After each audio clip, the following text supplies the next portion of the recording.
What's up, guys? It's Diego Sultan here, Listener's Notes.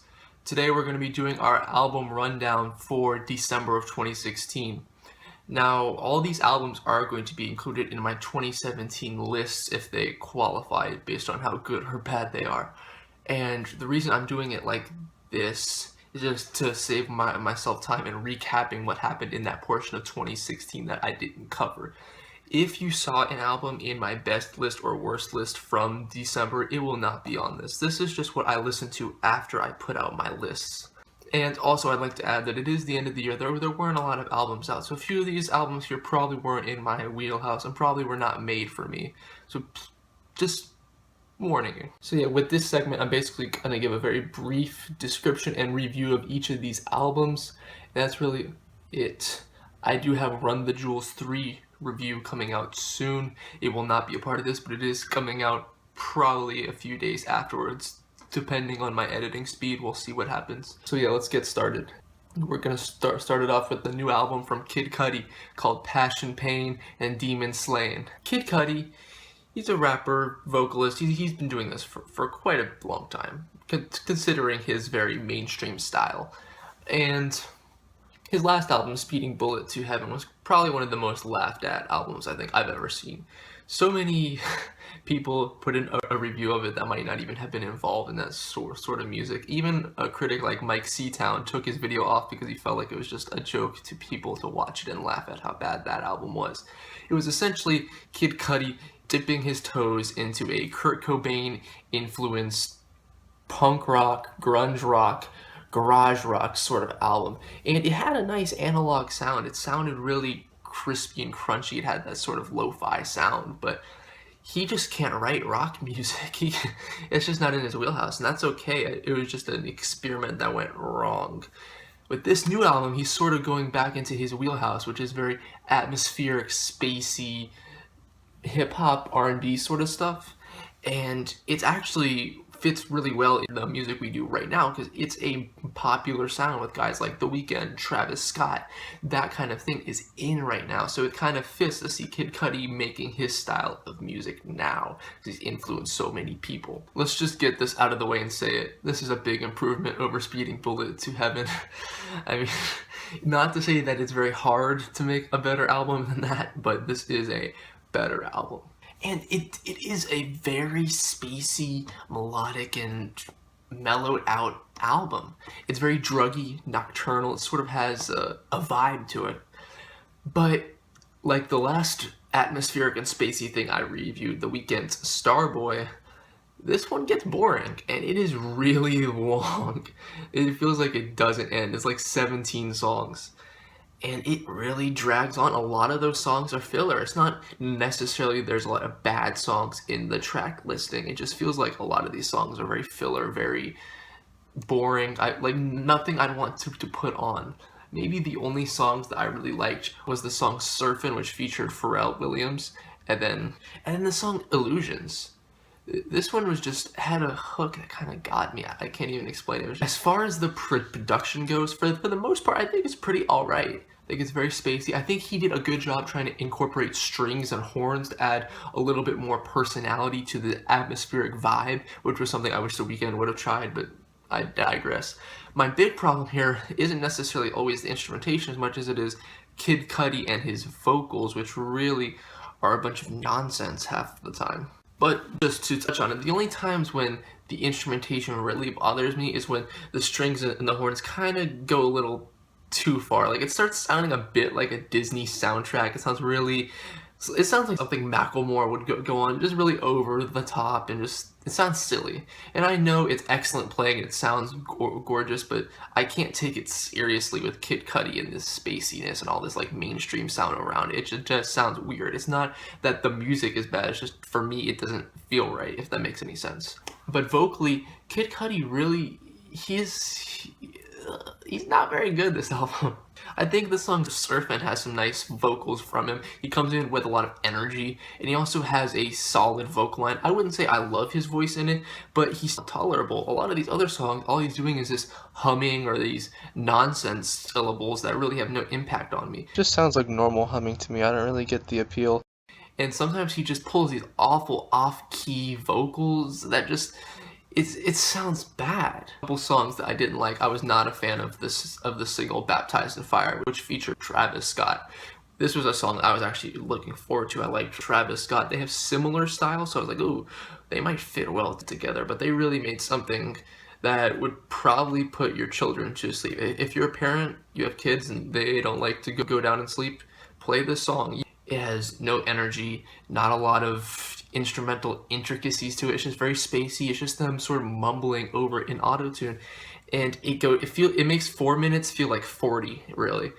That's really its biggest flaw. It just doesn't have enough going on. It's the same repetitive beat, the same vocal melodies. It needs more. Really, what it needs more of is energy, like most of this album. Now, I know a lot of people are gonna say, why am I saying it needs energy? This is vibing music, or it's supposed to sound chilled out, and I just can't handle it because I like my music loud or whatever. That's not the case at all. My problem isn't that it's quiet. My problem is that it's not doing anything while it's quiet. There are plenty of albums that while they're quiet, they happen to have a lot of nuance in their instrumentals, a lot of details and layers, or lyrically, they also do something. They have something interesting to pay attention to. With this album, it's just quiet and nothing is happening. So I'm sitting there waiting for something interesting to happen and nothing is happening. In fact, the most interesting thing that's happening half the time is listening to how bad Cudi's vocals are. And that's pretty much my opinion on the album. I can throw out a couple more bad songs if you want. Dance for Eternity, did not like that song. It made me not want to dance, and it's a failed dance song. Swim in the Light was just... Yeah, that's really what I have to say about the new Kid Cudi album. I'm gonna give it a 44 out of 100. Moving on, I want to do a fairly quick review on this Screamo project from the band Old Grey. The album's called Slow Burn. And I say it's short because my problems with it don't come musically or sonically. My problem is that there's not enough here.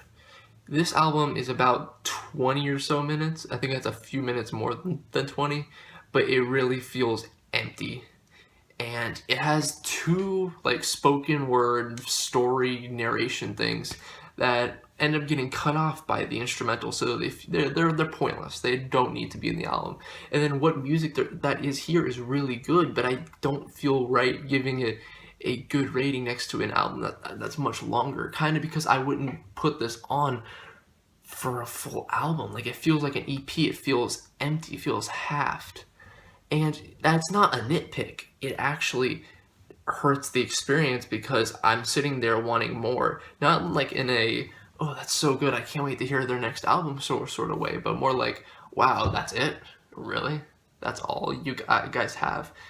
But with that being said, if you like Screamo, if you like punk, hardcore, anything in that loud rock sort of realm, you would like this and what they have. Listen to a few of the songs on it. The performances on it are great. The screams have so much aggression and so much emotion behind them, and it's actually very powerful. And the instrumentals are nice, aggressive backing to them. I think it really just fits nicely. I'm not saying it's the most groundbreaking thing, but it is some nice screamo, really aggressive, something that you can just put on immediately and get a feeling from, get an emotional vibe from. And I like the sound. I think it's put together well. I think the recording style and the mixing sounds on, and I just think it has a good visceral quality to it, a nice amount of cacophony. And I do recommend checking it out if you like that kind of music. It's a solid album. It really is. I think it's pretty good. Adding to that, actually, there's also some beautiful guitar melodies worked into this album. There's a lot more than just aggression too. So really, when I say this, the music on this album is good, I mean it. I just wanted more. With that being said, I'm going to give this a 68 out of 100. Moving right along, we're going to talk about the new EP from Roy Woods titled Nocturnal. Now, Roy Woods is signed to OVO. He sort of is another one of Drake's attempts at replacing The Weeknd, right? So, I mean, I don't necessarily have a problem with that on the premise, finding a new R&B artist, but the problem with Roy Woods, and this EP as a whole, but he just sounds like a blatant Weeknd ripoff. He doesn't really have a distinct sound or style that would draw me to him. He doesn't have a personality or a voice that I can like pick out in a track list, but just as a whole, this EP is boring. It's really boring. It sounds like something for people who don't like to put seasoning on their food. It's basically if you take The Weeknd and just water him down to some of the most bland but easy to digest music you possibly can.